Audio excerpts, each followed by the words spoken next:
Jimmy Carter is a powerful figure in my mind to me because what launched his career in a very powerful way was he said segregation in the South must end. I would probably say that that's when who the president was really became cognizant to me. He had a farm, peanut farm, but he was educated. He had gone to the Naval Academy. He was very successful, very smart. He was a Southerner who had undergone some of the same kind of transformation as Lyndon Johnson. Carter had started out as supporting racial segregation in the South. He had come to the conclusion that there had to be a new South in the sense that blacks and that segregation was past, and that blacks would have to be treated equally.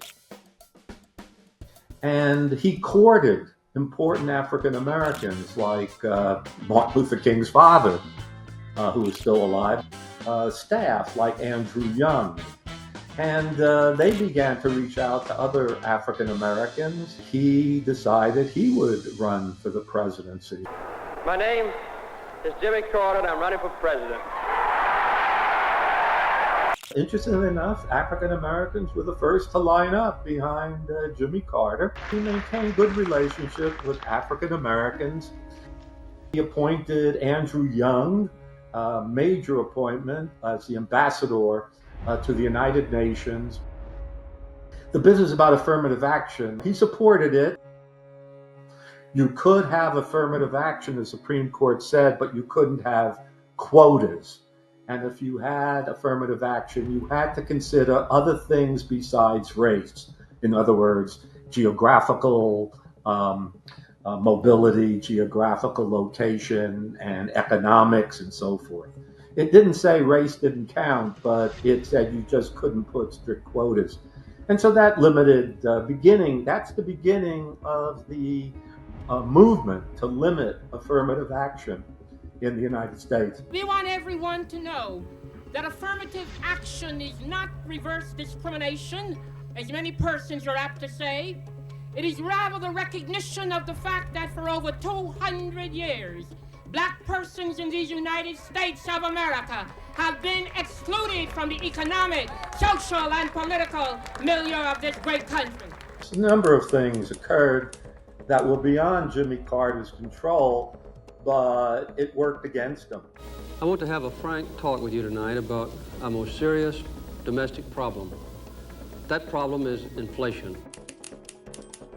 The rising prices of oil in the 1970s really hurt Jimmy Carter. Unemployment began to rise, and economists call that, with rising unemployment and rising inflation, they called it stagflation.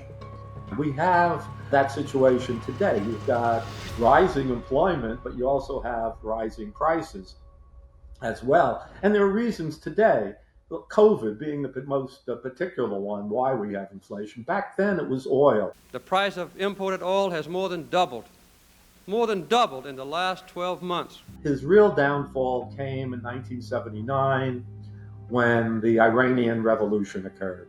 It began just after midday when a few hundred demonstrators, and it must be emphasized that it was no more than that, began to throw a chain of burning barricades across streets throughout the city center.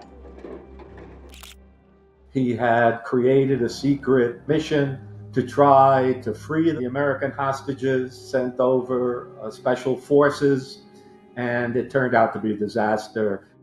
Some of the helicopters crashed. It was publicized, of course.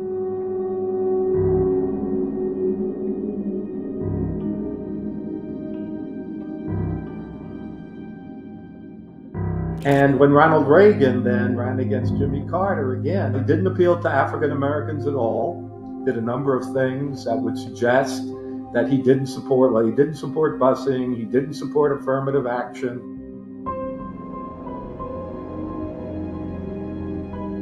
Reagan really set the whole tone of making greed, organized greed, fashionable, faddish, desirable.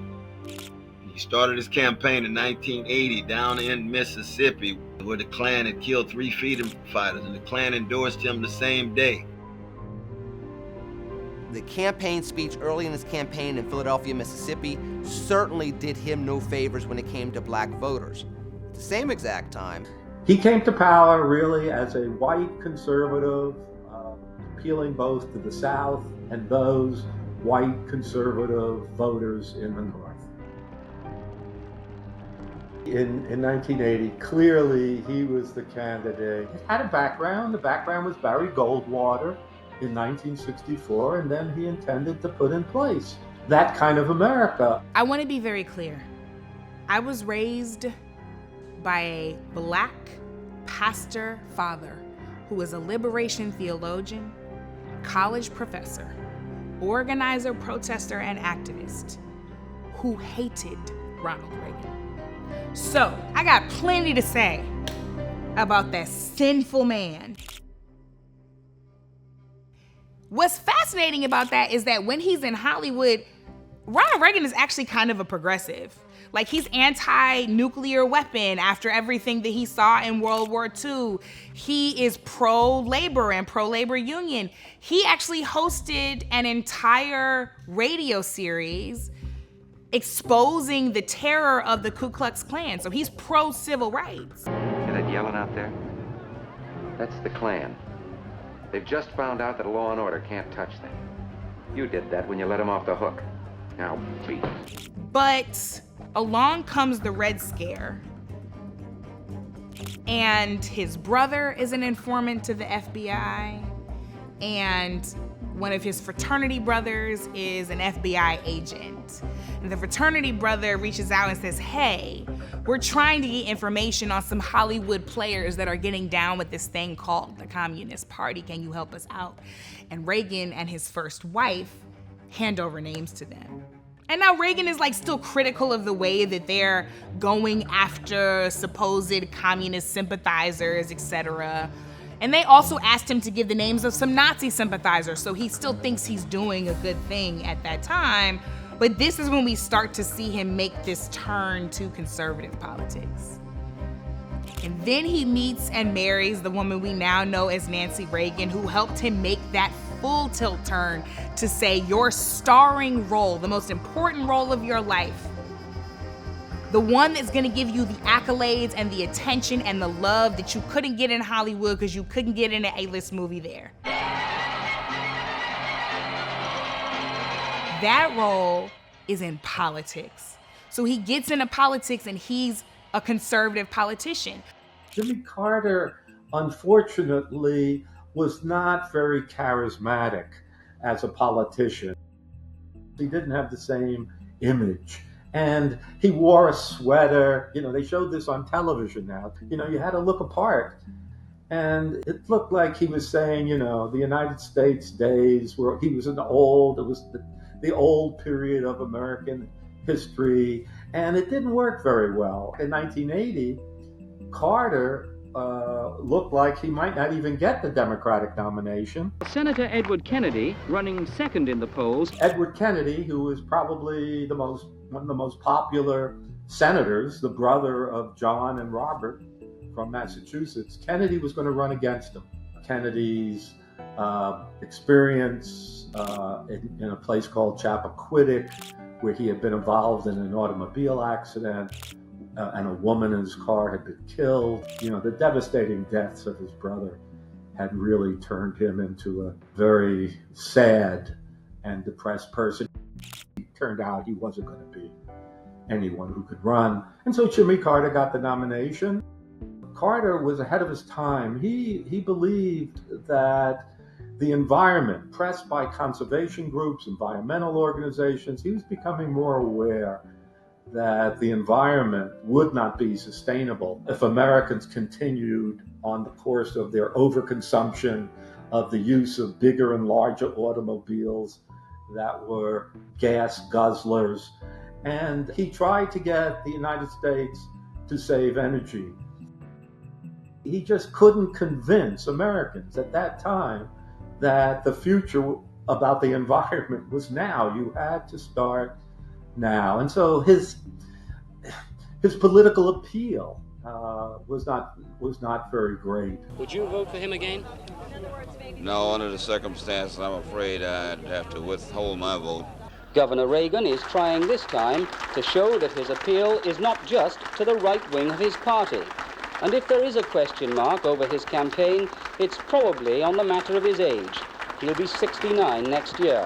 And even his own supporters wonder whether that's not too old to be running for president. Welcome to the Cleveland, Ohio Convention Center Music Hall. President Jimmy Carter, the Democratic Party's candidate for re-election to the presidency, and Governor Ronald Reagan. Reagan had been a Hollywood actor. He looked like he was a president.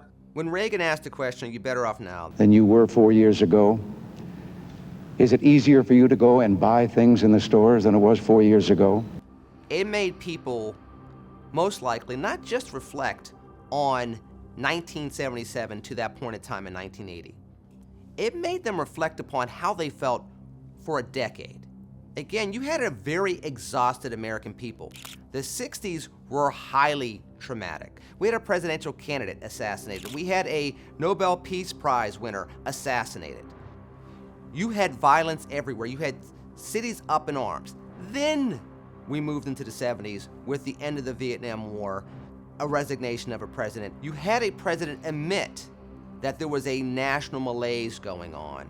And then you had the failure of the Iranian hostage crisis that was going on at the moment of those debates.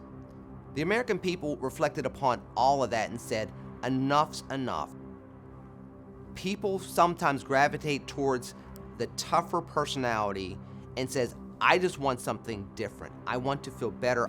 It was the first meeting for the couple since the election, and though it was a long and often bitter campaign, both sides today put up a good show of cordiality. I thought that his defeat by Ronald Reagan was a devastating moment for the country. He could take that risk, knowing that even if he lost the black vote, which he did, he could still win a vast majority of states, which he also did.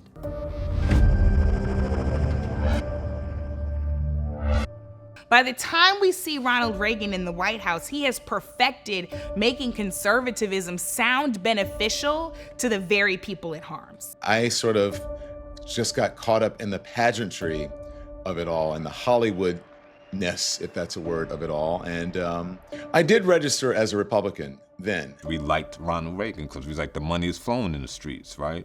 But now we look at the damage that was done. It was like, yo, we was bamboozled.